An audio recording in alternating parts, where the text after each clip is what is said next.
आमीन। Thank you. परमेश्वर ने हमारी प्रार्थना सुनाई। मिलकर हम अपने हाथों को उठाकर हम प्रभु का धन्यवाद दें। आइए मिलकर हम प्रभु की उपस्थिति में आज हम आराधना में जा रहे हैं और एक बार हमारे बीच में प्रभु के दास पास्टर संगीत राज हैं, हमें आराधना में लेकर जाएंगे। आइए प्रार्थना की हालत में बैठें। आज सुबह परमेश्वर का शकीना हमारे जीवन में, हमारे परिवारों में उतरने को पाए।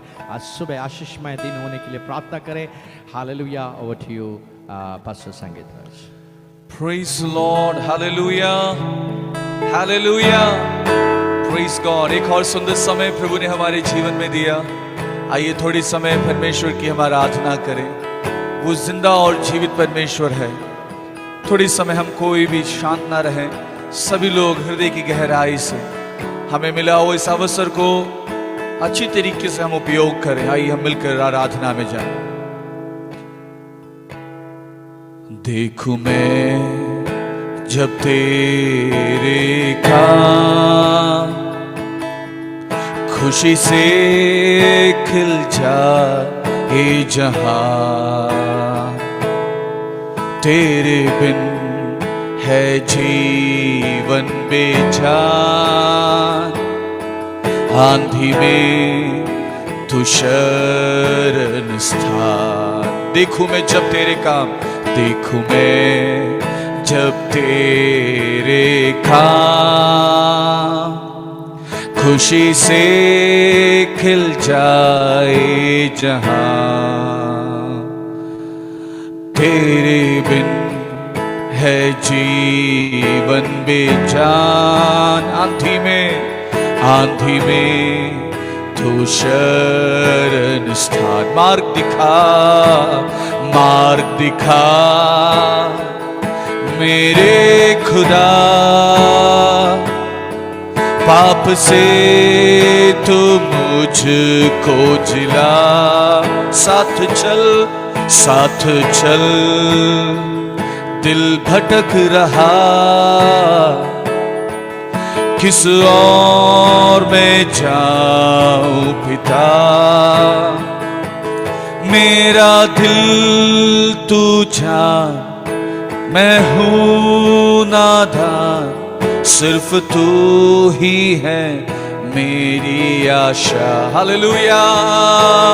मेरा दिल तू जान, मैं हूं नादान, सिर्फ तू ही है मेरी आशा। थोड़ी सा आवाज उठाकर बार बोले, मेरा दिल तू जान, मैं हूं नादान, सिर्फ तू ही है मेरी आशा।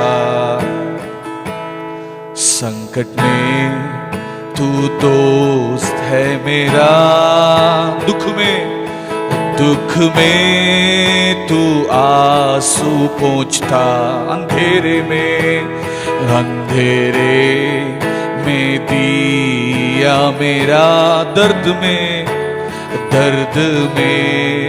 खुशी का पैगाम। संकट में तू दोस्त है मेरा, दुख में तू आंसू पोंछता। हाँ प्रभु, हो अंधेरे में दिया मेरा, दर्द में खुशी का पैगाम। इसलिए बोले, मार्ग दिखा मेरे खुदा, पाप से तू मुझको जिला। साथ चल दिल भटक रहा, किस और में जाऊं पिता। अब बोलिए खुदावन से, मेरा दिल तू जान, मैं हूं नादान, सिर्फ तू ही है मेरी आशा। हाँ प्रभु, आज सुबह मुझे केवल और केवल तुझसे ही आशा है। एक बार मिलकर बोले, मेरा दिल तू जान, मैं हूं नादान, सिर्फ तू ही है मेरी आशा।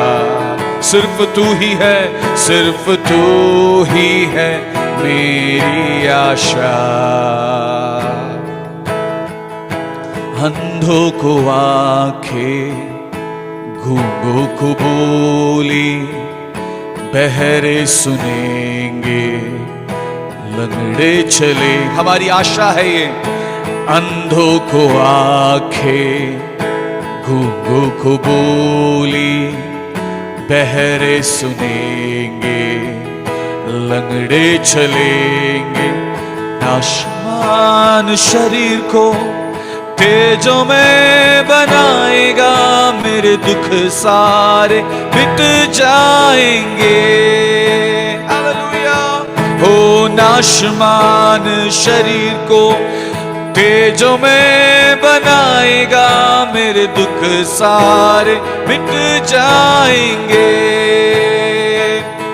ओ स्वर्गीय शिल्पी को रूबरू में देखूंगा, दुख रहित देश में जब जाऊंगा। कितने लोगों का भरोसा है, मैं मेरे स्वर्गीय शिल्पी को देखूंगा इस दुख रहित उस देश में जब मैं जाऊंगा। नाशमान शरीर को वो मेरा तेजोमय बनाएगा, मेरे सारे दुख को वो मिटा देगा। हालेलुया। एक बार स्वर्गीय शिल्पी को रूबरू में देखूंगा, दुख रहित देश में जब जाऊंगा।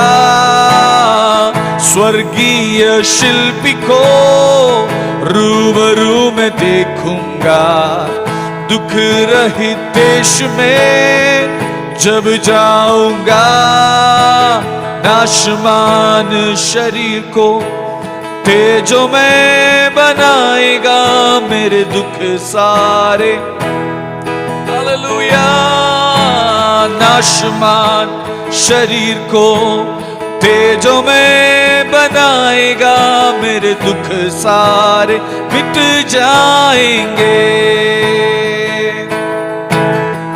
आशा के नगर में, शोभा भरे घर में, महिमा में यीशु के चेहरे को देखूंगा।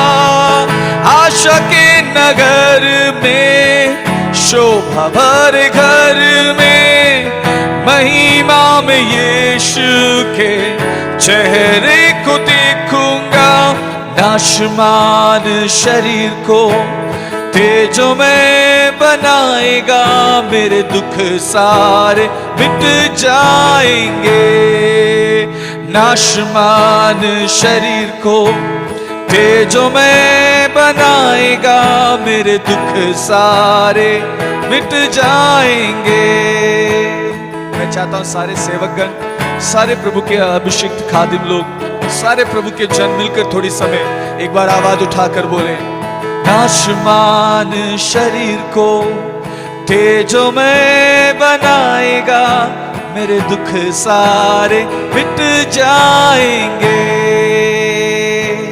हो नाशमान शरीर को तेजों में बनाएगा, मेरे दुख सारे मिट जाएंगे।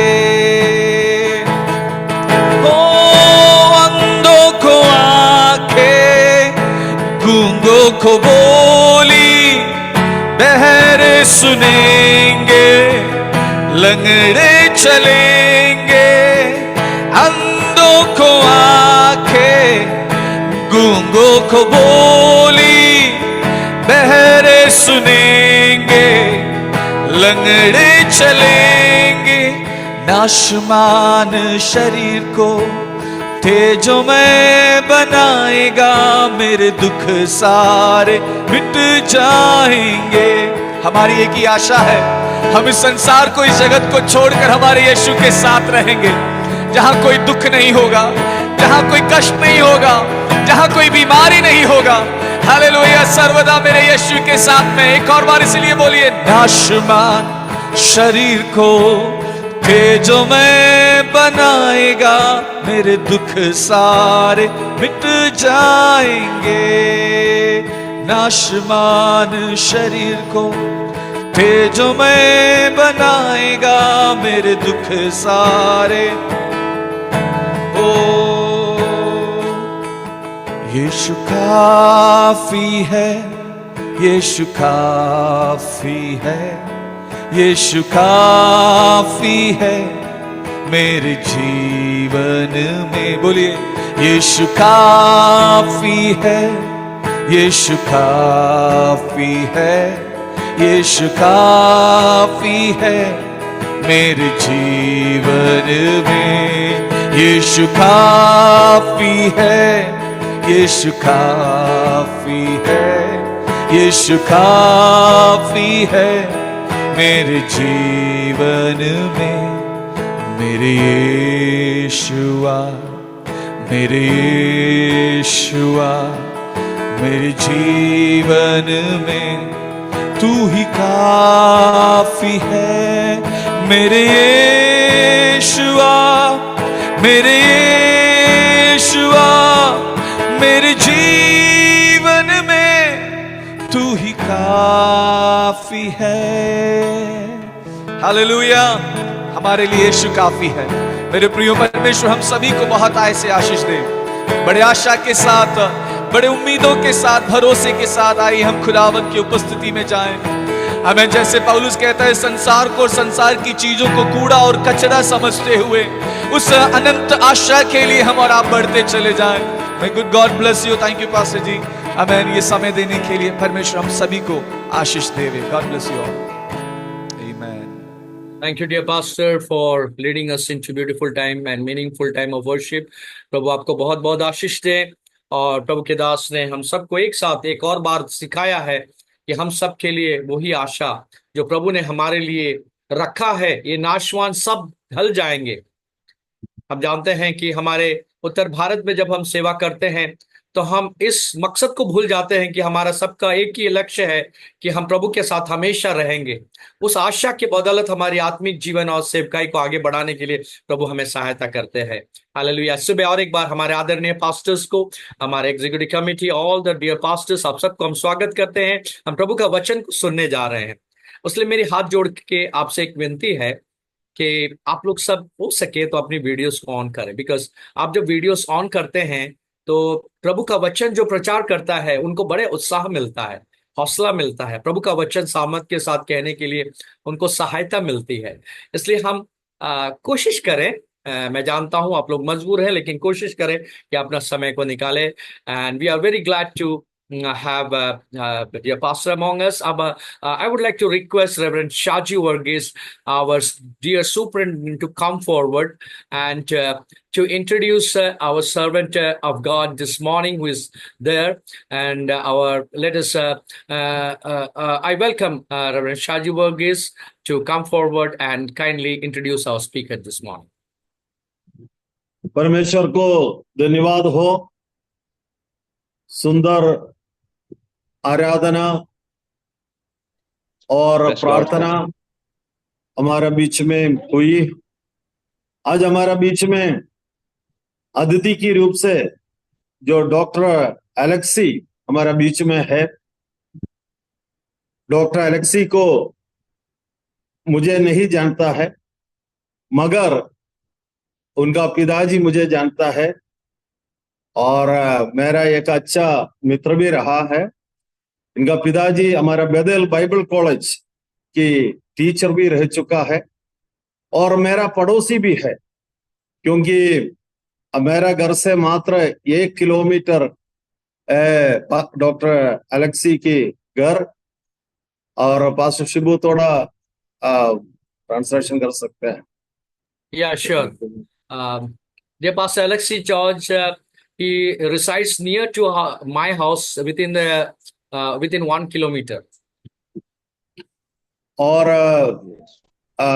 हमारा असेंबलीज ऑफ गॉड कड़क्यामन चर्च की मेंबर है।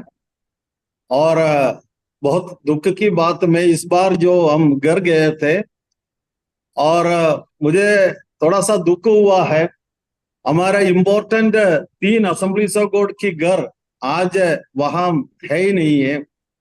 और एक डॉक्टर एलेक्सी की घर है। इस बार हम जाने के समय देखा था पूरा डिमोलिश हो गया, किसी मुसलमान को बेच लिया है।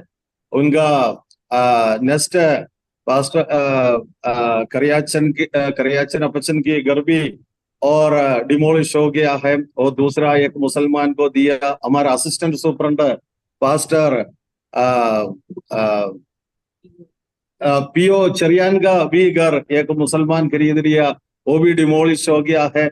बहुत दुख हो गया, क्योंकि हमारा एक समय में असेंबलीज ऑफ गॉड की केरला की खंबा था इस तीनों घर। आ, और हम बहुत खुशी है आज नॉर्थर्न डिस्ट्रिक्ट काउंसिल में हमारा प्रेयर आवर में डॉक्टर एलेक्सी को निमंत्रण पास्टर शिबू ने दिया, वो आने के लिए सहमत हो गया है। एक अच्छा मिनिस्ट्री में सुना है अडूर में कर रहा है, और प्रशस्त एक Bible college, faith Bible college pastor TG Koshy की दामाद भी है, और उनकी वचन हमारे जीवन में आनंद और एनकरेज के कारण बन जाएगा। मैं पास्टर डॉक्टर एलेक्सी को मैं स्वागत करता हूँ। Okay. Thank you, dear Pastor. Now the time. I would like to request Dr. Alexis George to come forward and share the word of God. Just I want to brief the statement that our superintendent said that you were the member of AG Kadakaman Church and you were the pillars of Assemblies of God. And unfortunately, your Cherian and those were the three pillars of Assemblies of God on that place. And Pastor said that he is very sad to see that those houses have been sold out to other community, and we are sad about it. That was his thing, and that's what. And he also said that you are serving the Lord in Adur in a Vineyard Church, and God is using you mightily in that place. And so he want to welcome you to NDC prayer hour this morning. You have accepted our invitation and we thank you for coming forward. आइए मिलकर हम सब लोग तालियों के साथ doctor Alexei George को हमारे बीच में स्वागत करें. Over to you, Pastor. Praise God, sir. Praise God. Thank you. Thank you so much. I'm delighted to be with all of you today, Pastor Shibu, Abraham, and Selin. Thank you for the invitation, and Pastor Shadi Varghese, thank you for the kind words. Yes, I remember the days in Kadakaman AG Church in Pathanavaram.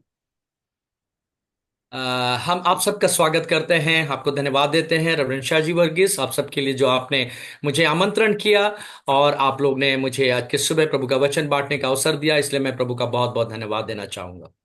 When I came back to India in 1997, I was initially attending the Kadakaman AG Church, and the entire service was in Malayalam, and I was not good with Malayalam.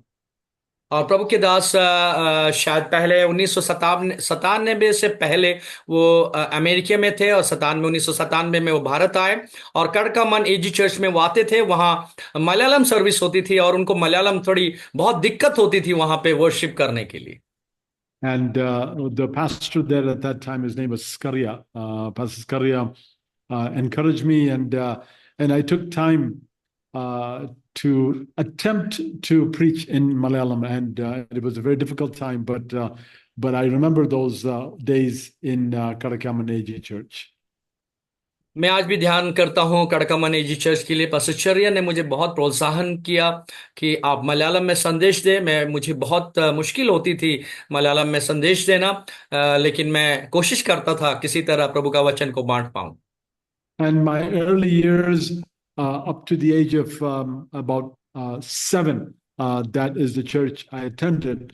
But I was born in Madhya Pradesh in a place called Siddhi, and which is, I think, now part of Chhattisgarh. That's where I was born.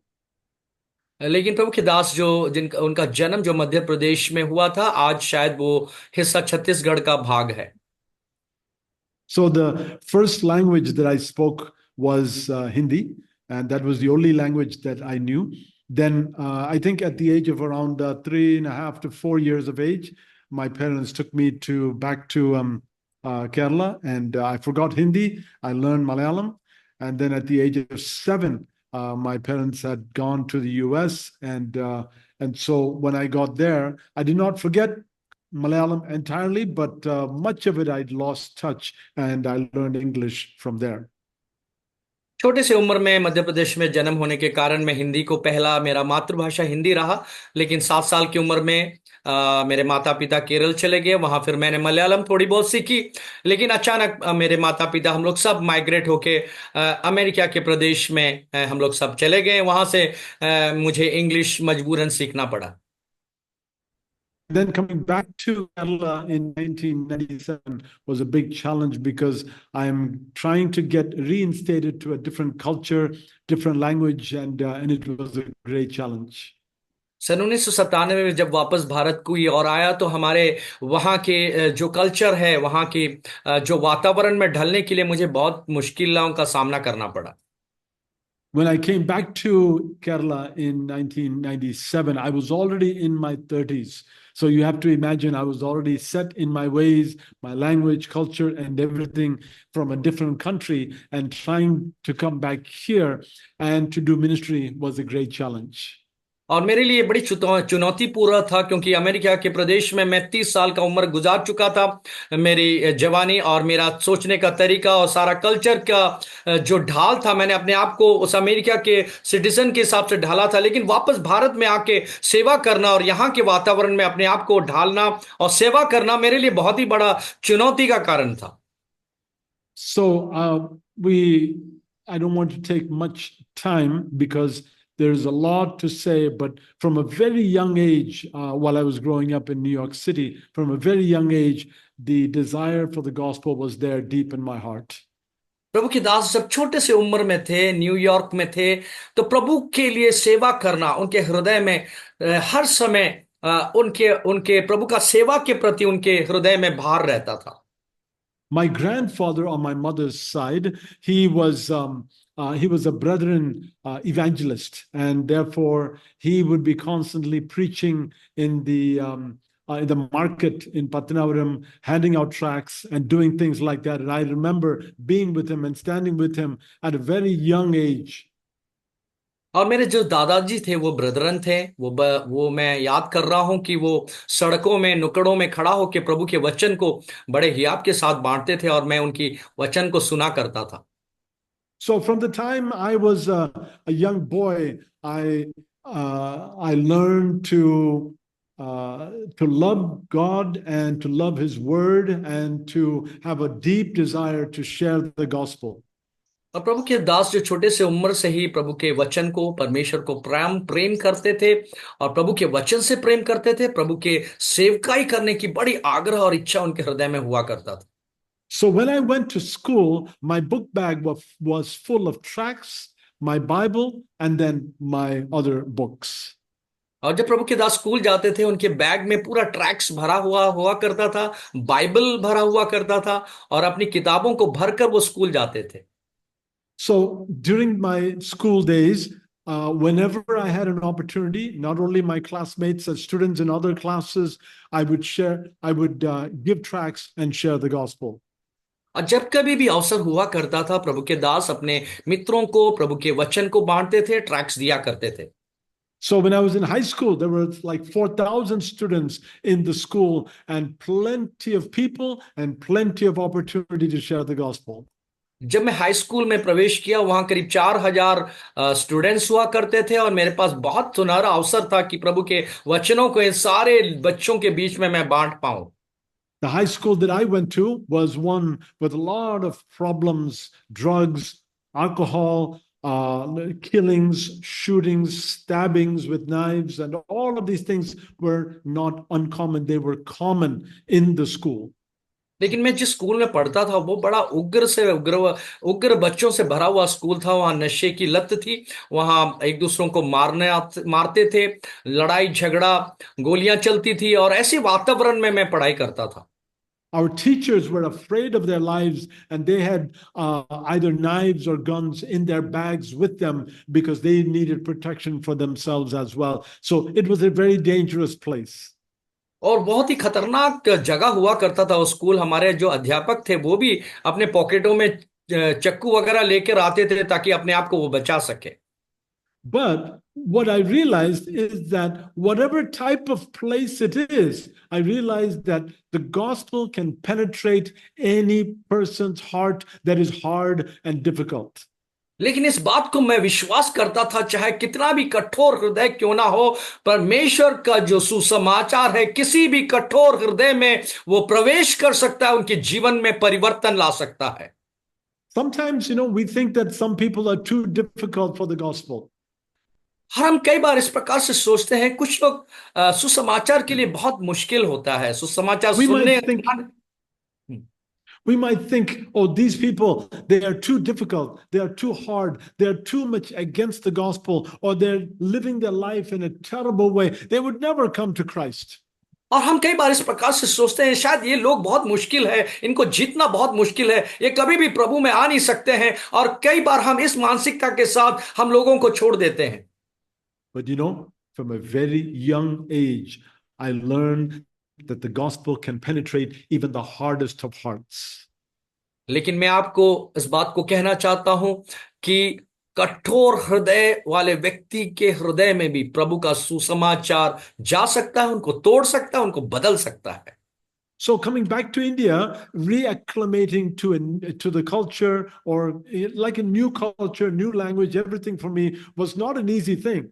अब प्रभु के दास 1997 में जब वो वापस भारतवर्ष में आए, उनके लिए यहाँ की जो कल्चर में या यहाँ के वातावरण में ढालना इतनी आसान बात नहीं थी। But I had seen the power of God manifested in my life and in the ministry that I did there in the US. लेकिन मैं परमेश्वर का अभिषेक मेरे जीवन से होकर अनेकों के जीवन में जाता हुआ अनुभव मैंने अपने जीवन में कई बार पाया है। So because I lacked a lot of abilities and the knack to be able to connect with the society, I spent a lot of time praying and asking God for his help. क्योंकि मेरे पास इतनी काबिलियत नहीं थी कि मैं लोगों के साथ रूबरू हो सकूं, उनसे बात कर पाऊं, लेकिन वो बहुमूल्य समय को मैं अपने आप को एकांत होकर प्रभु की उपस्थिति में प्रार्थना करने के लिए बिताता था। In 1997, we started small groups among different colleges here in Adur and the surrounding areas. और शुरुआत के दिनों में अडूर और उसके आसपास के क्षेत्रों में कॉलेज में जाने वाले नौजवानों के बीच में सुसमाचार सुनाने के लिए प्रभु ने मुझे सहायता किया। Within 2 years, we had more than 14 groups in different colleges, different hostels, and different places, and many young people had given their hearts to Christ and gave their life to Christ through baptism as well. करीब 4 साल के अंतराल में प्रभु ने मुझे अनेकों 14 group को गठन करने के लिए प्रभु ने सहायता किया। इन नौजवानों के बीच में 14 ग्रुप से प्रभु का वचन को बांटना और उनको प्रभु में लाने के लिए प्रभु ने हमारे जीवनों से अद्भुत काम करने लगे। And last month in July, we just celebrated the 25th anniversary of our church as well. और बड़ी खुशी के साथ आपसे कहना चाहता हूं, पिछले इस जुलाई में प्रभु ने हमें 25 साल इस सेवकाई को पूरा करने के लिए सहायता किया। I believe all of this is proof that God is faithful and God is able to do the work. We may be unfaithful, we may have less capabilities, we may have less knowledge, but our God is more powerful. इस बात को ये साबित करता है कि हमारा परमेश्वर जो विश्वास योग्य है। हम चाहे अपने जीवन में कितना भी अविश्वास रहे, लेकिन प्रभु ने जो हमें बुलाया है विश्वास योग्य है। हमारे जीवन से वो अपने सेवा को जरूर पूरा करेगा। Genesis chapter 26 is what I would like to share with you today. उत्पत्ति की पुस्तक उसका 26वां अध्याय मैं आप लोगों के साथ बांटना चाहूंगा। Some of you might ask, why do you come back here to India and to minister? There are so many people that want to go to the United States. और कुछ लोग, आप में से कुछ लोग मुझसे ये पूछ रहे होंगे, बहुत सारे लोग जो है अमेरिका जाना चाहते हैं, आप अमेरिका छोड़ के भारत में क्यों आके सुसमाचार करना चाहते हैं? Or you might think, oh, but it must be difficult for you, and maybe have you thought about going back to the United States? और कुछ लोगों ने इस प्रकार से सोचा है कि आपके लिए तो यहाँ बहुत मुश्किल है, कि आपने दोबारा वापस अमेरिका जाने के लिए कभी सोचा है? What do you do when things are difficult? What do you do when times are tough? That's a big question.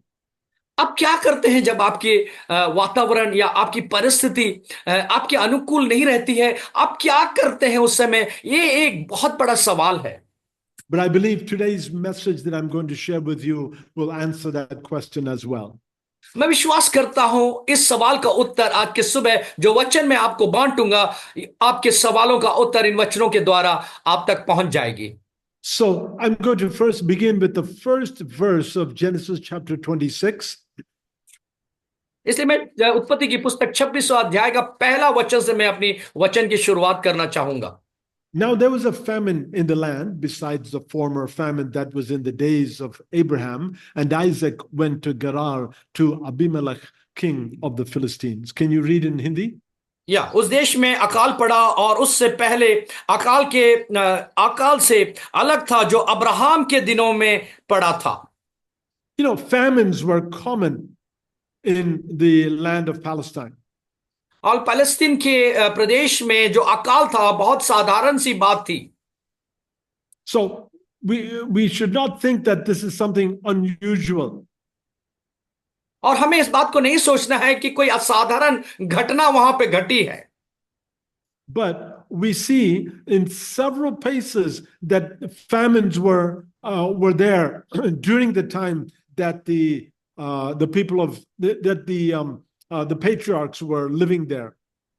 और हम देख सकते हैं कि विभिन्न जगहों में इस प्रकार की अकाल की परिस्थिति हुआ करता था जब प्रभु के भक्त लोग वहां से जाते थे।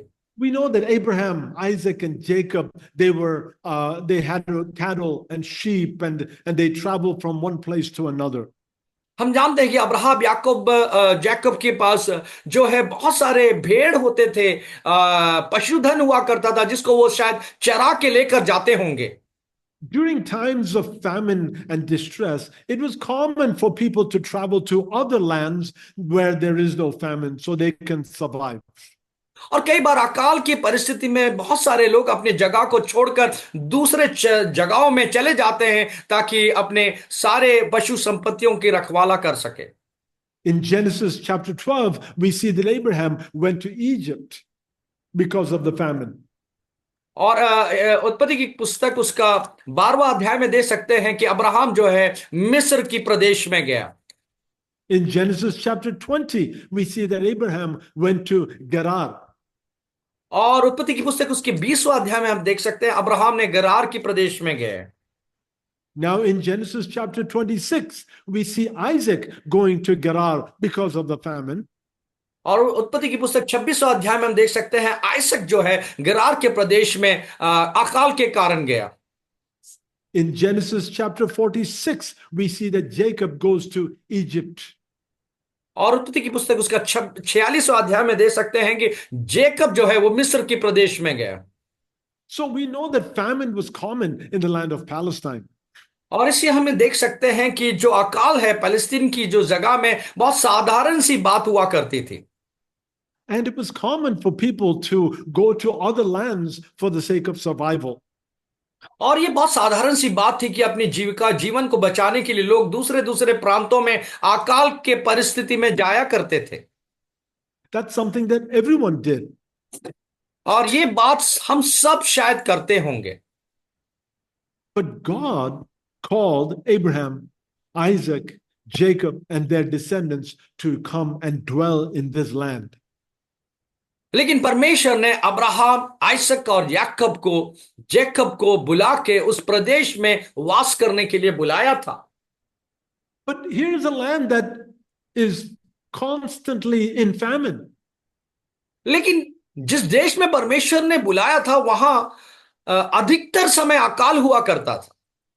During the time of Ruth and many other times, there were famines in Palestine.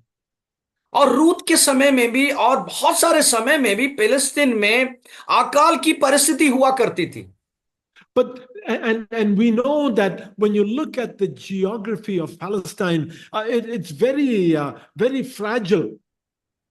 और हम अगर पैलेस्टीन की भूगोल की परिस्थिति को अगर हम देखें बहुत ही फ्रैजाइल का मतलब बहुत ही असंतुलित जगह था। we can say that it is very unstable. The weather and all of that is very unstable there. या अनस्टेबल का मतलब यह है कि कोई भी बात का कोई ठिकाना नहीं रहता था, वातावरण की कोई ठिकाना नहीं होता था, बारिश की कोई नहीं रहता था, अकाल की कोई ठिकाना, किसी भी बात की एक स्टेबल परिस्थिति वहां नहीं था। If the environment and the rain and everything comes in the proper time, then it is a land flowing with milk and honey. लेकिन जिस प्रदेश में सारी बारिश और वातावरण सही समय में हुआ करता था, तभी हम कह सकते हैं दूध से और मधु से भरा हुआ देश है।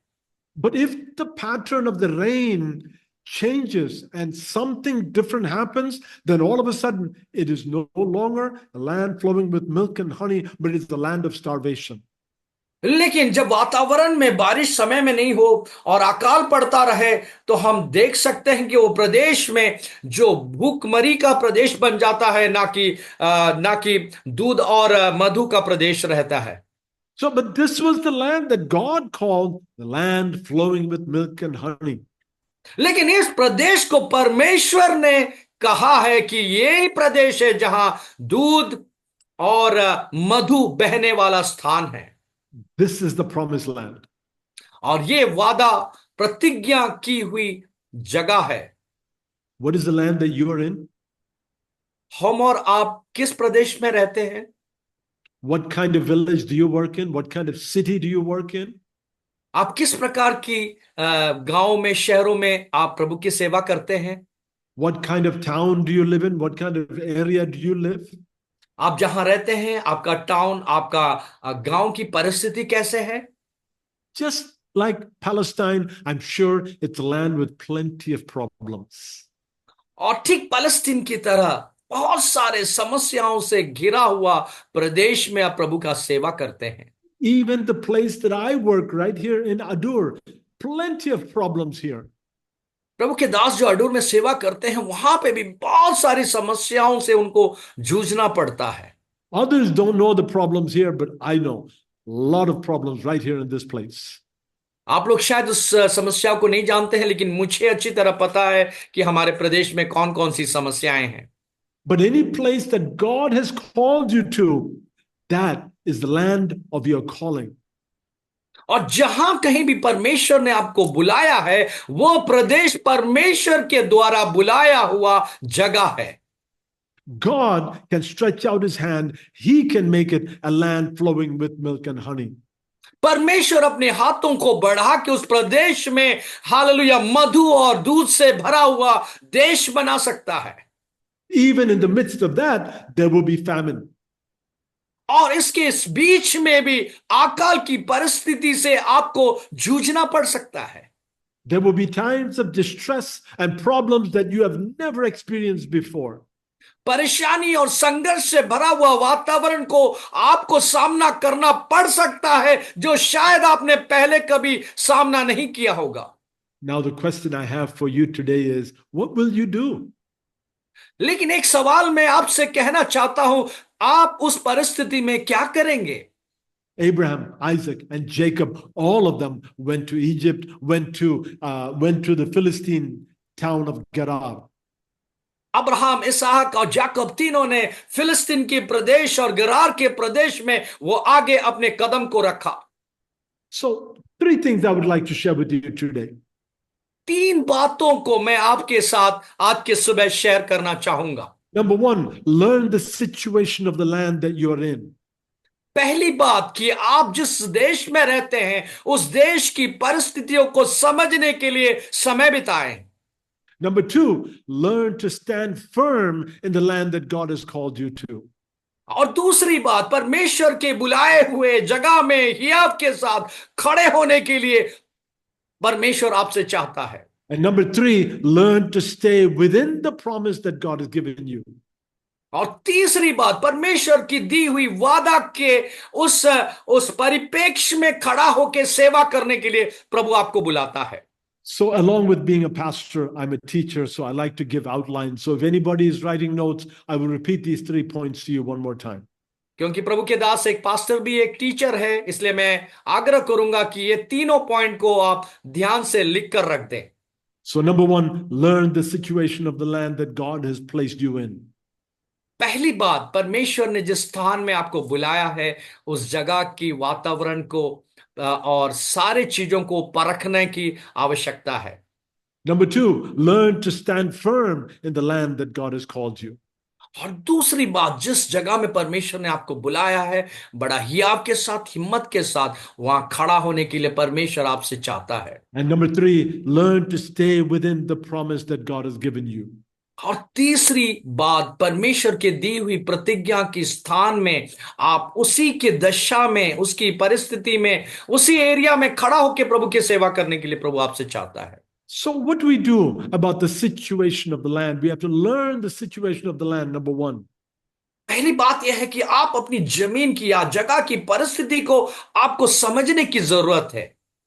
So, when there are famine in the land, when there are problems in the land, Abraham or Isaac or Jacob, they were not to complain. They were to stay in that land and live in that land. Abraham, याकूब और इसहाक जिस प्रदेश में थे वहां पे उन्होंने कभी भी मुड़मुड़ाए नहीं और वो परमेश्वर की उस जगह में खड़े रहे। So this Gerar was actually a land, was a town in the land of the Philistines. ये गरार जो देश है वो फिलिस्तीन की जगह में एक छोटा सा हिस्सा है। The Philistines later became the enemies of Israel. और फिलिस्तीन इस्राएल के शत्रु बन गए आने वाले दिनों में। But we see that Abraham and Isaac developed friendships with the king of Gerar. लेकिन हम देख सकते हैं अब्राहम, आइसक और याकूब ने गरार के राजा के साथ एक मित्रता किया। We have to learn to connect with the people of the land that God placed you in. हमें और आपको जिस देश में परमेश्वर ने रखा है वहां के लोगों के साथ हमें मिलना जुलने की आवश्यकता है। Don't be dependent on them, but learn to connect with them. उनके ऊपर आश्रय ना करें, लेकिन उनके साथ अपना व्यक्तिगत रिश्ते को बनाने के लिए भरपूर कोशिश करें। Be friendly with your neighbors, but don't depend on them. अपने पड़ोसियों के साथ दोस्ताना वातावरण को बना के रखें, लेकिन उन पर निर्भर मत हो जाइए। Be kind and generous with your enemies, but don't be dependent on them.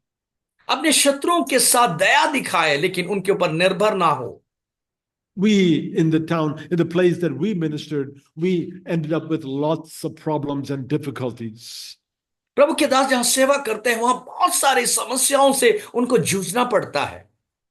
We purchased land to build about 15 or maybe about 17 years ago. We purchased some land. 10 years, we could not build the land. प्रभु के दास करीब 17 साल पहले church के लिए जमीन खरीदे, लेकिन वहां पे वो जमीन के ऊपर कलीसिया को बनाने के लिए बहुत बड़ा रुकावट हुआ। The opposition was so severe that there was no way that we could build. We were blocked from every direction. हमारे विरोधी इतने शत्रु का मनोभाव उनके अंदर था कि वहां कलीसिया बनने की किसी भी तरह से वो अनुमति नहीं देते थे। हमें चारों तरफ से घेर के परेशान करते थे। The people, we connected with the people, we were friendly with the people, we were kind with the people, but still they would not allow us to build. हम अपने पड़ोसियों के साथ बहुत प्रेम करते थे, उनको दया करते थे, उनके साथ अच्छा रिश्ता बनाने की कोशिश करते थे, लेकिन वो कलीसिया बनाने के लिए हमें अनुमति नहीं देते थे। At that point, it was no longer a land flowing with milk and honey, but it was a land of famine for us. लेकिन वो जगह जो परमेश्वर ने हमें दिया था वो एक मधु और दूध से बहने वाला देश नहीं था हमारे लिए, लेकिन एक अकाल का प्रदेश हमें नजर आने लगा। Numerous times, the number of people that attended would just begin to drop. The attendance would drop sometimes down to 50%, and we didn't know what to do. और कई बार हमारी कलीसिया की जो संख्याएं हैं लोगों का आने का, वो करीब 50% कम होते थे और हमें ये नहीं पता होता था कि हम करें तो क्या करें। There's only so much you can do to encourage people to come and or even to force people to come and all of that. But they have to decide in their hearts to come. हम कई बार लोगों को अपने कलीसिया में आने के लिए बहुत मेहनत करते हैं, बहुत संघर्ष करते हैं, लेकिन अंत में ये बात होता है कि उनको स्वयं निर्णय लेना है कि उन्हें क्या करना है, कहां जाना है।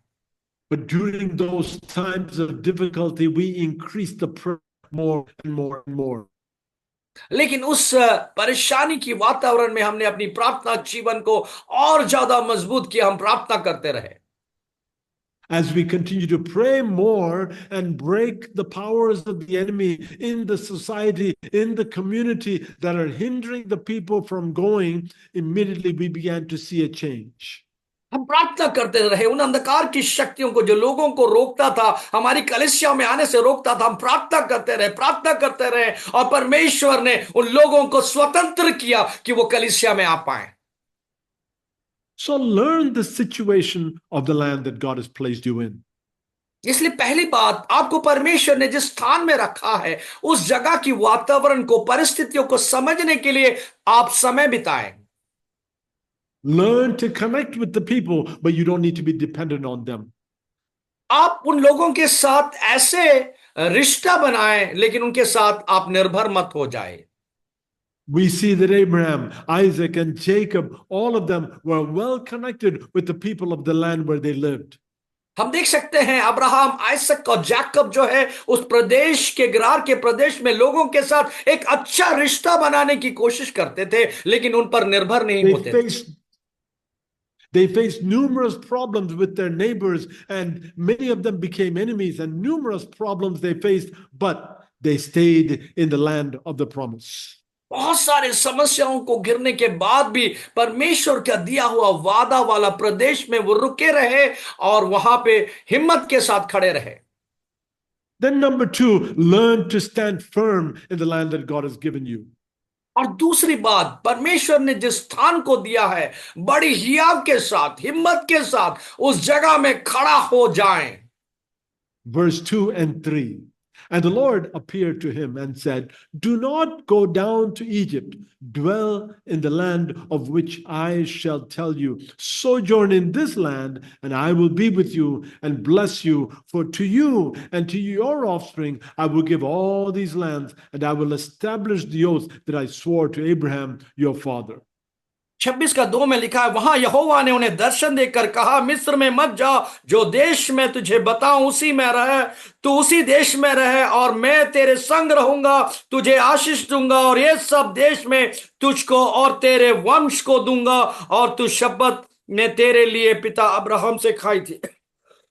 See, specifically God said, do not go down to Egypt, dwell in the land that I shall tell you. परमेश्वर ने उनको सीधा हुक्म दे डाला कि मैंने जिस देश में आपको रखा है वहां रहिए, आप मिस्र के प्रदेश में मत जाइए, वहीं खड़े रहिए। See, when you face difficulty, it is easy to run away. देखिए, अब जब की बात, आपकी वातावरण जब आपके विरुद्ध खड़ी होती है तो बहुत आसान होता है कि हम वहां से भाग खड़े हो जाएं। When you face opposition, it's easy to run away to a place that is a place of safety for you. आपका जब विरोध होता है, ये बहुत आसान होता है कि हम उस प्रदेश को छोड़कर जहां हमारे लिए सुरक्षित है उस प्रदेश में हम भाग जाएं। But God said to Isaac, sojourn in this land, and I will be with you, and I will bless you. For to you and to your offspring I will give all these lands. लेकिन परमेश्वर ने इसहाक से कहा कि तू यहीं रह, इसी देश में रह, मैं तेरे संग रहूंगा और मैं तुझे आशीष दूंगा और तुझे तेरे साथ हमेशा खड़ा रहूंगा। And I will establish the oath that I swore to Abraham your father. और परमेश्वर ने कहा, मैंने जो अब्राहम से शपथ खाई थी मैं उसे पूरा करके रहूंगा। God will work out his promises. परमेश्वर अपनी प्रतिज्ञाओं को पूरा आपके जीवन में करेगा। But when I look at the situation around me, I might think, oh, nothing is happening here. लेकिन जब आप अपने वातावरण में देखोगे, अगल बगल देखोगे, तो आप ये सोचोगे कि यहां परमेश्वर कुछ काम नहीं कर रहा है। You say, God, you promised, but look around me. Nothing is happening. No one is coming. Nothing, there's no movement here. आप शायद कहोगे कि परमेश्वर आपने मुझे प्रतिज्ञा किया है, लेकिन मेरे चारों तरफ मैं देख रहा हूं यहां कुछ नहीं हो रहा है। आपकी वादा जो आपने किया है, लेकिन मैं देखकर मुझे ऐसा नहीं लगता है कि यहां कुछ हो रहा है। That's what Isaac was saying. Isaac said, God, you called, you appointed us to this land, but look, this is famine. We cannot survive. There is starvation all around us. लेकिन शायद इसहाक इस बात से कह रहा होगा, परमेश्वर देखो यहां चारों तरफ अकाल है, आपने इस जगह को बुलाया है, लेकिन यहां तो देखो चारों तरफ अकाल छाया हुआ है। Gerar was very close to Egypt. The next step would be to go right to Egypt. गरार जो है मिस्र के प्रदेश के बहुत नजदीक था। अगला कदम उठाते ही गरार से आप मिस्र पहुंच जाओगे। God knew that the desire would be in him to go to Egypt quickly. परमेश्वर जानता था कि शायद इनके हृदय के अंदर किसी तरह गिरार को छोड़कर मिस्र की ओर भागने की तमन्ना जाग उठी होगी। But God warned him, no, don't go there. Don't go to Egypt. लेकिन परमेश्वर ने उनसे कहा, नहीं नहीं, आप मिस्र मत जाइए, मिस्र मत जाइए, यहीं खड़े रहिए। Pastor Shibu, may I share my screen? Can I do the screen share? Yes, of course, you can do it. Okay, let me see if I can share. I want to share with you a map of that land. Can you see now? Yes, yes, yes. Is it visible? या मैं अभी Okay. आपको उस Abraham और इसहाक और याकूब जहां रहते थे उसका एक चित्र को आपके सामने में रखा हूं देश का। All right. So here we see the land of the land of promise right here. और यहाँ प्रभु के दास जो दिखा रहे हैं, यहाँ प्रतिज्ञा किया हुआ देश को यहाँ दिखा रहा है। And then on the bottom left side, do you see where it says Gerar? Do you see that? I was circling there. I put a देखिए marker नीला on that. नीला जहां पे प्रभु के दास ने उसको ब्रैकेट किया है, गिरार लिखा है, समुद्र के तट में कोने में आप उसको देख सकते हैं। Yeah, and this kind of a white box here, this is the land of promise. All of this, do you see Bethel, Hebron, Beersheba, Kadesh, all of these? This is the land of promise. जब प्रभु के दास ने white में column बनाया है, देख सकते हैं शेमेन, Bethel, Moriya, Hebron, बर्शिबा, कैडेश, ये सब प्रभु के द्वारा प्रतिज्ञा की हुई प्रदेश है। And from this land, Gerar, if you go southwest, see where it says Shur, S-H-U-R, that's right going into Egypt right there. और अगर गिराज से नीचे दक्षिण की ओर आएंगे, वहां शूर SHUR लिखा है, उस प्रदेश भी लिखा गया है। So God knew that the next step would be to go to the land of Egypt. तो परमेश्वर को इस बात का एहसास था कि यहां से भाग के वो मिस्र की ओर जा सकते हैं। Okay, is my screen share off now? Yeah, it's off. Okay, all right, thank you. So see, God knew that the next step from Gerar would be Egypt. परमेश्वर को अच्छी तरह पता था अगला कदम इनका गराज से मिस्र की ओर रहेगा। But God said, don't go to Egypt. लेकिन परमेश्वर ने बोला आप मिस्र मत जाइए। But why not? लेकिन क्यों ना जाएं? Does God want us to stay here and starve to death? क्या परमेश्वर यहाँ पे अकाल में रहकर मारना चाहता है? Doesn't God understand the struggles and problems of this land? क्या परमेश्वर यहाँ की जमीन की परिस्थिति के बारे में नहीं जानता है? But doesn't God understand that everyone is starving? Everyone is having these problems here. क्या परमेश्वर इस बात को एहसास नहीं है कि यहाँ सारे लोग अकाल के मारे परेशानी का सामना कर रहे हैं? But in verse 3, God says, sojourn in this land, and I will be with you and will bless you. For to you and to your offspring, I will give all these lands, and I will establish the oath that I swore to Abraham your father.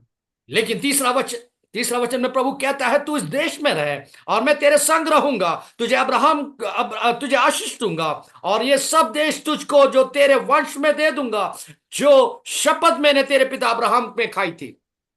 God has put some things within my heart for this land that I'm living in and ministering in. परमेश्वर ने मेरे हृदय में, आपके हृदय में कुछ दिया है ताकि हम अपने जगह में खड़ा होकर प्रभु की सेवा कर पाए। And those things that he has put in my heart, those things are are in the heart of God. That's what he wants to do in this place.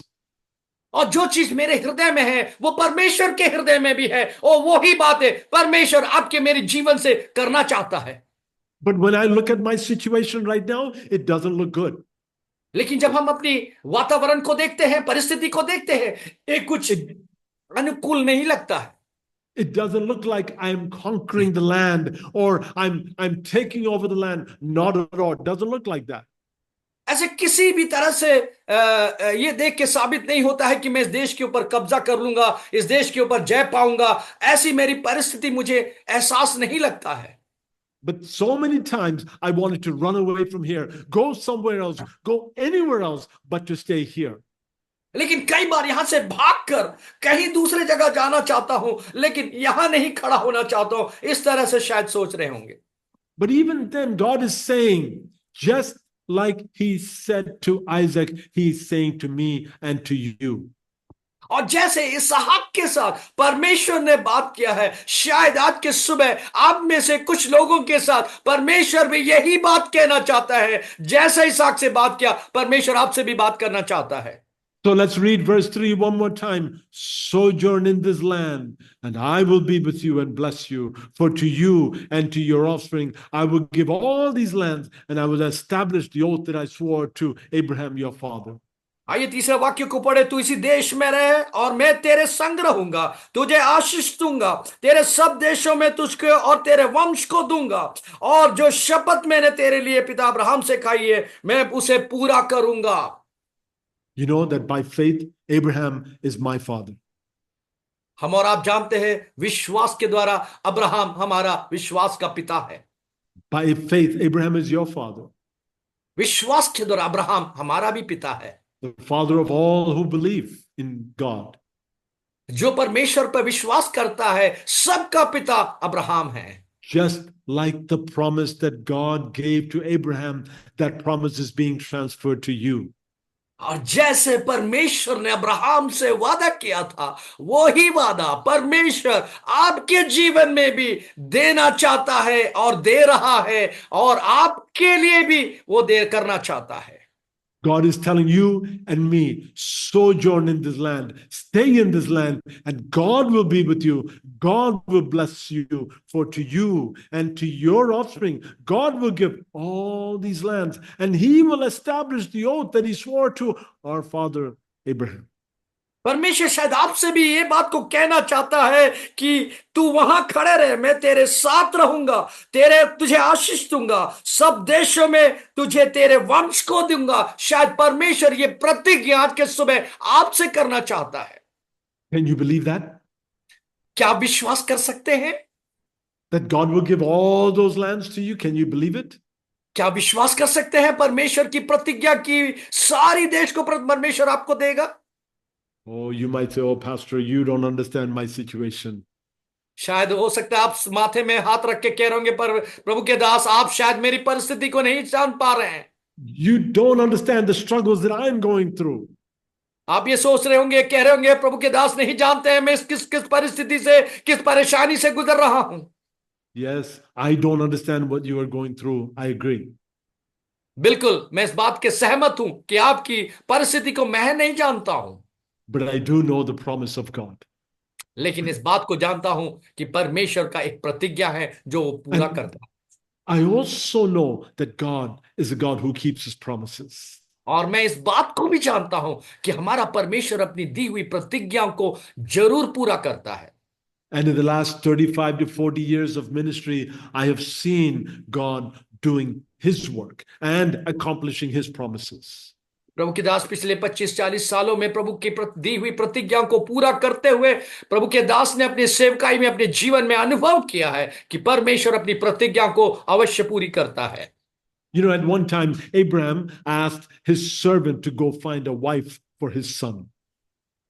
और परमेश्वर ने अब्राहम को अपने बेटे के लिए एक बहू को ढूंढने के लिए भेजा। He said to his servant, go to the land of my forefathers. Abraham ने अपने नौकर से कहा, जाओ मेरे माता पिता के पुरखों के जमीन में जाकर खोजो। You find a wife for my son from the land of my forefathers. और उसने इस प्रकार से कहा, मेरे पुरखों के जमीन में जाकर मेरे बेटे के लिए एक बहू की तलाश करो। But whatever you do, don't take Isaac back to that land. लेकिन जो कुछ भी आप करें, लेकिन आइजक को उस पुरखों के जमीन में आप ना लेकर जाएं। You can bring that girl from there to here, but don't take my son Isaac from here to there. वहां से बहू को इस देश में ला सकते हैं, लेकिन मेरा बेटा इसहाक कभी भी अपने पुरखों के जमीन में वापस नहीं जाएगा। Why not? क्यों नहीं जाएगा? You might think, oh, no, take Isaac there, let him meet the girl, see if he likes the girl, and all of those things. That's what you might think, or we might think, or I might think. आप शायद ये सोच रहे होंगे, और हम शायद ऐसे सोच रहे होंगे, अरे क्यों ना जाए, जाने दो, बहू को देखने दो, जान पहचान करने दो और मिल लेने दो, उसमें कौन सी बड़ी बुरी बात है। But Abraham said, no, don't take my son Isaac back there. लेकिन अब्राहम ने कहा, नहीं, मेरा बेटा इसहाक वापस उस प्रदेश में नहीं जाएगा। This is because Abraham had instructions from Yahweh that he should remain in the land of promise. इसलिए अब्राहम ने कहा, क्योंकि परमेश्वर से अब्राहम के लिए संदेश गया था, अब्राहम जिस देश में मैंने तुझे भेजा है तो वहां खड़ा रहे। He was willing to risk everything so that he could obey God. परमेश्वर के लिए दी हुई प्रतिज्ञा को पूरा करने के लिए अब्राहम ने अपने जीवन में सारे जोखिम को उठाकर परमेश्वर की प्रतिज्ञाओं का बाट जोड़ता रहा, इंतजार करता रहा। One time he went to Egypt, but that became a problem for him. एक बार शायद अब्राहम मिस्र की ओर गया, लेकिन मिस्र में उसके लिए बहुत बड़ी चुनौतियों का सामना करना पड़ा। He ended up with lots of problems right there in Egypt. और मिस्र में बहुत सारी समस्याओं से घिरा हुआ सामना करना पड़ा। So he didn't want his son Isaac to go anywhere out of the land of promise. इसलिए अब्राहम अपना बेटा इसहाक को उस प्रतिज्ञा की हुई देश को छोड़कर कहीं जाना मंजूर नहीं करता था। So I've shared two things with you today, two things. मैंने आज सुबह आपसे दो बातें कही हैं। Number one, learn the situation of the land. पहली बात, जिस देश में परमेश्वर ने आपको रखा है वहां की परिस्थिति को समझने की कोशिश करें। Connect with the people of the land. वहां के लोगों के साथ अपना रिश्ता को बना के रखें। Be friendly with the people of the land. और वहां के लोगों के साथ एक दोस्ताना रवैया को अपनाएं, उनसे मित्रता करें। They are not your enemies. They're the ones that are going to come and worship with you. और वो आपके शत्रु नहीं है, वही लोग हैं जो आपके साथ एक दिन आकर आपकी कलीसिया में आराधना करने वाले हैं। Number two, learn to stand firm in the promise. और दूसरी बात, प्रतिज्ञा में हियाव के साथ, हिम्मत के साथ खड़े होने के लिए आप खड़े हो जाएं। When times get tough, don't run away. आपके जीवन में जब आपकी वातावरण जो है अनुकूल नहीं रहेगा, तो आप कभी उस जगह को छोड़कर भाग ना जाए।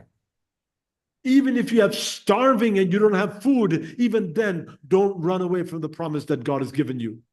आपके जीवन में अकाल क्यों ना पड़ जाए, खाने के लिए आपके पास ना रहे, लेकिन आप उस जमीन में खड़े रहे जहां परमेश्वर ने आपको प्रतिज्ञा देकर बुलाया है। And number three, learn to stay with the promise. और तीसरा बात, परमेश्वर की दी गई प्रतिज्ञा के अंदर में रहकर प्रभु के साथ चलना। Now let's read verses 4 and 5.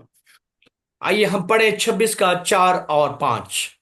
I will multiply your offspring as the stars of heaven, and will give to your offspring all these lands, and in your offspring all the nations of the earth shall be blessed, because Abraham obeyed my voice and kept my charge, my commandments, my statutes, and my laws.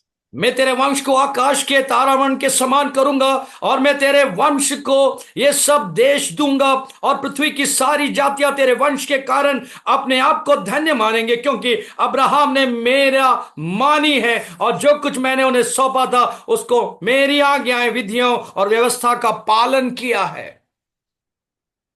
I will multiply your offspring as the stars of heaven. मैं तेरे वंश को आकाश की तारागण के समान बनाऊंगा। God is saying this to Isaac, but the same promise was given to Abraham. और परमेश्वर शायद आइसक से कह रहा है, लेकिन यही प्रतिज्ञा परमेश्वर ने अब्राहम से भी कहा। Do you notice that God is putting these people in situations of impossibility? क्या आप ये सोच रहे होंगे कि असंभव परिस्थिति में परमेश्वर इनको डाल रहा है? Even when they did not have one child, God said, I will multiply your offspring like the stars of heaven. एक संतान ना होने के बावजूद परमेश्वर उनसे कह रहा है कि तेरा वंश को आकाश के तारों के समान बनाऊंगा। It seems that God always promises the impossible. ऐसा महसूस होता है कि परमेश्वर हर समय असंभव बातें करने वाला परमेश्वर है। Abraham and his wife are old and beyond the childbearing years, but now God gives a promise. और अब्राहम और उनकी पत्नी सारा जो है, उनकी उम्र निकल चुकी थी कि वो उनका पास संतान हो जाए, लेकिन परमेश्वर उनको प्रतिज्ञा देता है। I lived my life and it's been spent, it's been wasted, it's gone. Now you give the promise. Abraham शायद सोच रहा होगा, परमेश्वर मेरा पूरा जीवन निकल गया है, अब आप इस उम्र में मुझे प्रतिज्ञा दे रहे हो। God was doing something within the heart of Abraham, Isaac, and Jacob. परमेश्वर अब्राहम, आइसक और जेकब के हृदय में कुछ कार्य को कर रहा है। He wanted to teach them to learn to trust God even in the face of impossibility. परमेश्वर शायद उनको इस असंभव परिस्थिति के बीच में परमेश्वर पर निर्भर और आश्रय करने के लिए सिखा रहा है। So are you facing difficulty and trying to believe the promises of God? क्या आप आज की सुबह परमेश्वर की दी हुई प्रतिज्ञा को विश्वास करने के लिए जूझ रहे हैं, परेशान हैं? Is God giving you promises that are impossible? क्या परमेश्वर ने जो प्रतिज्ञा आपको दिया है आपको असाधारण और असंभव लगता है? Learn to stay within the promise. आप परमेश्वर की दी हुई प्रतिज्ञा पर विश्वास करें, आश्रय कर कर खड़े हो जाएं। See, the promise that was given to Abraham was renewed with Isaac and Jacob and all their descendants. परमेश्वर ने अब्राहम को जो प्रतिज्ञा दिया था, वो आइसक, जैकब और उनके सारे वंश के द्वारा परमेश्वर ने अपनी प्रतिज्ञा को पूरा किया। Later, it was renewed at the mountain of Sinai. और आखिरी में जो सीना पर्वत के ऊपर में अपनी प्रतिज्ञा को वो दोबारा नया करने लगा। And all the Israelites were to stay in that promise. और सारे इस्राएल लोग उस प्रतिज्ञा पर खड़े रहे। So I want to ask you today, what is the promise that God has given you? इसलिए आज की सुबह मैं आपसे इस सवाल पूछना चाहता हूं, परमेश्वर ने आपसे क्या प्रतिज्ञा दिया था? Can you remember that promise? क्या आप अपने परमेश्वर क्या दिया हुआ प्रतिज्ञा को याद कर पा रहे हैं? Stay with the promise even when things are difficult. आप उस प्रतिज्ञा पे खड़े हो जाएं, चाहे आपकी परिस्थिति कैसे भी क्यों ना हो। Don't run from your calling. आपकी बुलाहट से भाग ना जाएं। Don't run from the promise. आप परमेश्वर की प्रतिज्ञा से भाग ना जाएं। Don't run from difficulty. आप परेशानी से देखकर भाग ना जाएं। Face the difficulty. आप समस्या का सामना कीजिएगा। Learn to look at the face of your problems, at the face of your difficulty. आप उस परिस्थिति का सामना कीजिए और उस मुश्किल परिस्थिति का सामना कर उसको देखकर खड़े हो जाइए। And learn to meet with God in the face of your difficulty. और उस परिस्थिति को देखकर परमेश्वर के साथ विश्वास के द्वारा खड़े हो जाइए। Never run from difficulty. कभी भी परेशानी देखकर भाग ना जाए। Because God is planning to do something within you. परमेश्वर क्योंकि आपके अंदर कुछ बेहतरीन बातें करने जा रहा है। But you say, oh, but God, I want to see how you do the work in this city, in this town, in this village. I want to see your work manifest. आप हो सकता है इस बात को कह रहे होंगे, परमेश्वर मुझे देखना है कि तू कैसे इस प्रदेश में अपनी महिमा को उंडेल रहा है, अपना सेवा को मेरे से करा रहा है। But God said, yes, I will do that. But before I do the work in this town, I want to first do the work in your heart. लेकिन परमेश्वर कहता है कि हाँ, मैं आपका कार्य जरूर दिखाऊंगा जो मैं करने जा रहा हूं, लेकिन पहले मैं आपके जीवन में कुछ कार्य करना जा रहा हूं जो आपके लिए उस प्रॉमिस को पूरा करने के लिए सहायता देगी। First, it is you and God. God wants to do something in your heart. पहली बात, आप और परमेश्वर के साथ का रिश्ता है। परमेश्वर कुछ आपके हृदय में करने जा रहा है। So let me repeat three things I shared with you. इसलिए मुझे 3 बातों को जो आज सुबह आपसे बांटा है, मैं आपसे कहना चाहूंगा। Learn the situation of the land. पहले जहां परमेश्वर ने आपको बुलाया है, वहां के जमीन का या वहां उस प्रदेश की परिस्थिति को समझने की कोशिश करें। Number 2, learn to stand firm. दूसरा, अपनी परिस्थिति में, वादा में, प्रतिज्ञा में खड़े होने का हिम्मत और हियाव दिखाएं। Number 3, learn to stay with the promise. और तीसरी बात, परमेश्वर की प्रतिज्ञाओं को विश्वास के साथ, धैर्य के साथ उस प्रतिज्ञा को हासिल करने तक खड़े हो जाए। God will fulfill the promise. परमेश्वर अपनी प्रतिज्ञा को अवश्य पूरा करेगा। He has a plan for your community. He wants to do something there. आपके सारे जो लोग आपके प्रदेश में, उनके लिए परमेश्वर कुछ करना चाहता है, इसलिए परमेश्वर आपका इस्तेमाल करेगा। Before he does his work in your community, he will do a work within you. परमेश्वर आपके समूह में कुछ कार्य करने से पहले आपके जीवन में परमेश्वर कुछ कार्य जरूर करेगा। I would like to take a moment to pray with you. मैं आप सबके लिए प्रार्थना करना चाहूंगा। Father, I thank you for each of these servants. प्रभु, मैं आपको धन्यवाद देता हूं, ये सारे प्रभु के अभिषिक्त दासों के लिए हम धन्यवाद करते हैं। Thank you for the promise that you have given them.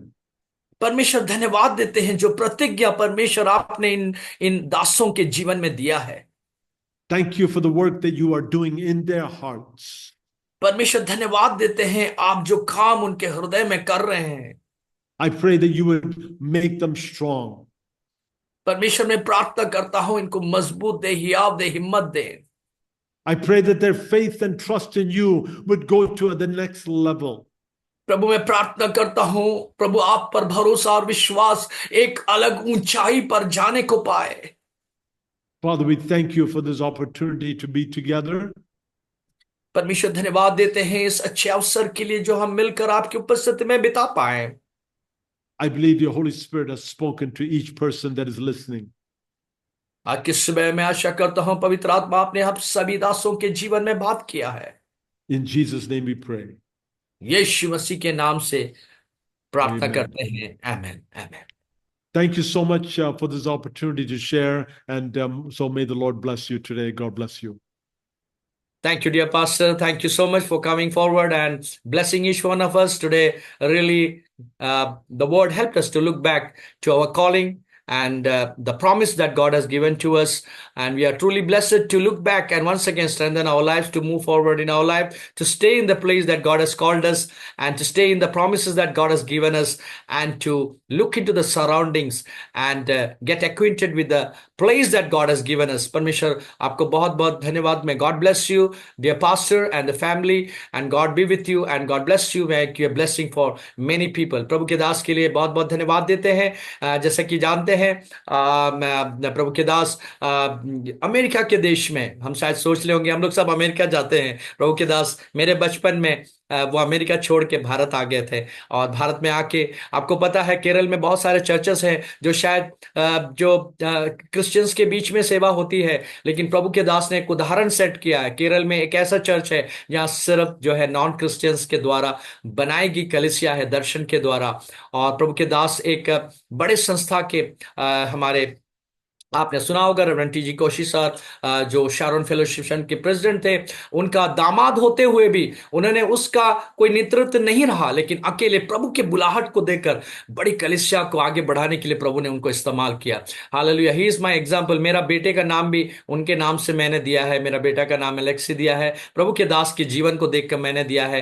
वो हमारे रिश्ते में भी है, मेरा बहन मेरे जीजाजी लगते हैं। और God bless you dear pastor, and God bless all of you this morning. आइए मिलकर हम लोग अंतिम प्रार्थना की ओर जाएंगे, और हमारे बीच में पास्टर पीपी बेबी है जो बस्ती से है, हमारे बीच में प्रार्थना करके आशीष वचन के साथ समाप्त करेंगे। Over to you pastor PP baby.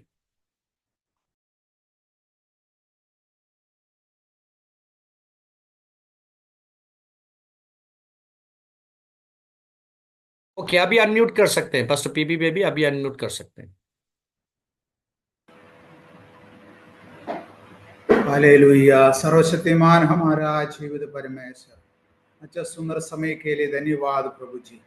आज के दिन बहुत आशीष का वचन वो प्रभु का हालेलुया दासन से हमको आज दिया है। धन्यवाद प्रभु जी। परमेश्वर का दास अलेक्सार के लिए प्रार्थना करता हूँ, वो आइसक का विषय में, वो उनका जिंदगी के विषय में आज वचन बांटने को परमेश्वर बड़े सामर्थ्य दिया है। वो अकाल पड़ा है, उनका देश में अकाल पड़ा है, उधर से दूसरा जगह में जाने के लिए सोचा है, लेकिन परमेश्वर का पवित्र वचन से मानने को तैयार हुआ है। इसलिए उस देश में परमेश्वर बड़े आशीष दिया है। वो इस देश में बीज बोया है, वो 100 गुण फल बाद में उनका जीवन में मिला है। वो परिस्थिति विरोध हो जाएंगे, परमेश्वर ने बुला कर देश में और सेवागाय करने को स्थिर मन से स्थिर से सेवाएं करने को अच्छा आशीष को वचन दृढ़ होने के लिए परमेश्वर ने हमको आज का दिन दान दिया है। धन्यवाद प्रभु जी।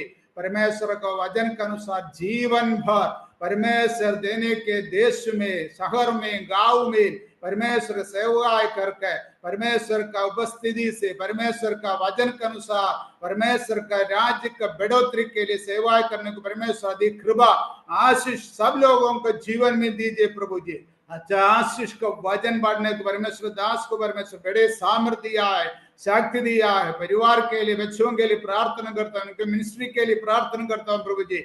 परमेश्वर बड़े आशीष कृपा उनके जीवन में आने वाले दिन में देने के लिए समर्पण करके प्रार्थना करता हूँ प्रभु जी।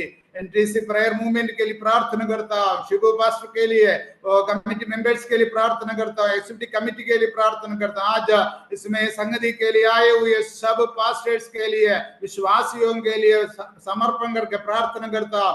आज का दिन हालेलुया, नया दर्शन, नया विजन, नया हालेलुया, नया शक्ति, नया अभिषेक से आज का दिन अच्छा वचन से आने वाले दिन में परमेश्वर सेवगाय अपने अपने जगह में करने के लिए परमेश्वर ने सामर्थ्य देते हैं। हम विश्वास करते हैं प्रभु जी। आने वाले दिन में कितने विरोधी का शक्ति बढ़ते हो, उसके बीच में भी परमेश्वर सेवगाय धैर्य से, शक्ति से सेवाएं करने के लिए कृपा, नया अभिषेक हमको दीजिए प्रभु जी। सारे आदर महिमा प्रशंसा परमेश्वर को देता हूँ। आज का दिन बड़े खुशी का, संतोष का, बल का, हालेलुया, आशीष का दिन भी परमेश्वर दान दिया है। धन्यवाद प्रभु जी। सारे आदर महिमा प्रशंसा परमेश्वर देता हूँ। इस मसीहा के पवित्र नाम समान कृपा से सुनिए हमारे परम पिता। आमीन आमीन। हमारा प्रभु यीशु मसीह का अनुग्रह और परमेश्वर का प्रेम और पवित्र आत्मा सहभागिता सदा समय तुम सबके साथ होती रहे। आमीन आमीन आमीन। Thank you, praise Lord, thank you. आप सबको जय मसीह की। अगले हफ्ते फिर मिलिएगा। एक सूचना है, हमारे बीच में पास्टर डॉलैंड है, 15 मिनट आगे का 15 मिनट वो व्यक्तिगत प्रार्थना करेंगे। यहाँ प्रार्थना समाप्त हो रही है। किसी को व्यक्तिगत प्रार्थना चाहिए तो आप इसके बाद रुक सकते हैं और आप उस प्रार्थना सेशन में रुक सकते हैं। अगला 15 मिनट डॉलैंड लेंगे। आप सबको धन्यवाद। God bless you all, God be with you. अगले हफ्ते फिर मिलेंगे। Thank you. Over to you pastor Dowland. Praise Lord, जय मसीह की सभी को। तो अभी समय है हम एक दूसरे के लिए प्रार्थना करने के लिए और प्रार्थना विषय सुनने के लिए, ताकि हर दिन हमको वो विषय के ऊपर प्रार्थना भी कर सके। हम पूरा एनडीसी के लिए भी हम प्रार्थना करेंगे। और मैं अनुरोध करूंगा कि जितने भी लोग ये प्रार्थना सेशन के लिए बैठ सकता है तो बैठिएगा और हम एक साथ प्रार्थना करेंगे। हमारा पूरा कलीसिया का एक साथ का प्रार्थना परमेश्वर आदर करेंगे जरूर। तो अभी आपका कोई प्रार्थना विनती है तो अभी आपको बता सकता है।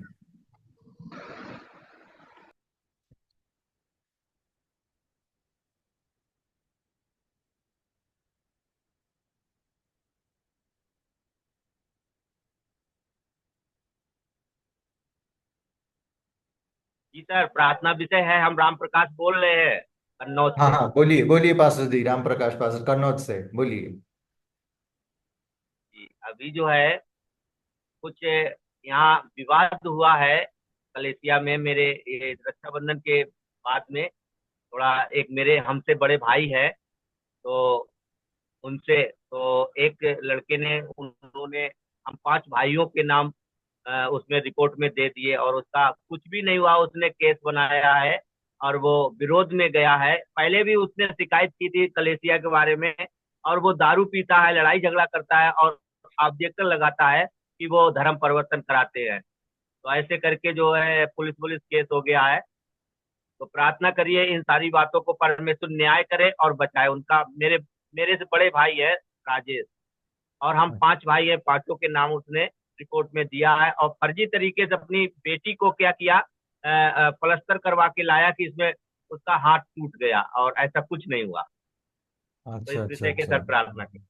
बिल्कुल बिल्कुल पास्टर जी, बिल्कुल हम उनका कलीसिया के लिए जो भी उधर का सेवकाई चल रहे उसके खिलाफ में झूठे इंतजाम के वजह से वो लोग दिक्कत कराने के लिए कोशिश कर रहे हैं, हम पूरा विश्वास के साथ दुआ करेंगे इसके ऊपर। तो मैं मुझे एक अगुवाई मिल रहा है, हम सब अभी प्रार्थना करेंगे हमारे एनडीसी के अंदर जितने भी पास्टर लोग सेवकाई कर रहे हैं उनके खिलाफ में कोई गलत झूठे इंजाम में लगा के पुलिस वाले लोग कुछ भी नहीं करना चाहिए। तो आइए हम सब आंखें बंद कीजिए, हमारा हाथ उठाइए और हम दुआ करेंगे अभी। अमेन। ये पूरा एनडीसी के अंदर पवित्र आत्मा का अभिषेक और सामर्थ से भरना है, शैतान कुछ भी उसके खिलाफ में करने नहीं देना है। तो उसके लिए प्रार्थना करेंगे। आइए, हालेलुया हालेलुया हालेलुया हालेलुया। पिता परमेश्वर, पास्टर राम प्रकाश को खास तौर से और पूरा एनडीसी को आपका हाथ में सौंपते हैं प्रभु जी। ये एनडीसी के लिए धन्यवाद प्रभु जी, ये मौका हम लोग को दिया परमेश्वर। हम लायक नहीं थे, फिर भी परमेश्वर ये वचन को उठा के ये सुसमाचार सुनाने के लिए विश्वास योग आप देखा और हम लोग को रखा ये सेवकाई में। परमेश्वर ये सुबह का समय एक मन एक चित होके हम प्रार्थना करते हैं प्रभु। हालेलुया। ये पूरा एनडीसी के अंदर जितने भी सेवकाई हो रहे परमेश्वर, उन्हीं का संरक्षण आप कर देना, आपका लहू से घेर रख लेना परमेश्वर। कुछ भी शैतान का काम ये सेवकाई के खिलाफ में, उनका शांति के खिलाफ में, परिवार के खिलाफ में, आराधना के खिलाफ में, प्रार्थना के खिलाफ में, वचन के खिलाफ में होने के लिए नहीं देना प्रभु जी।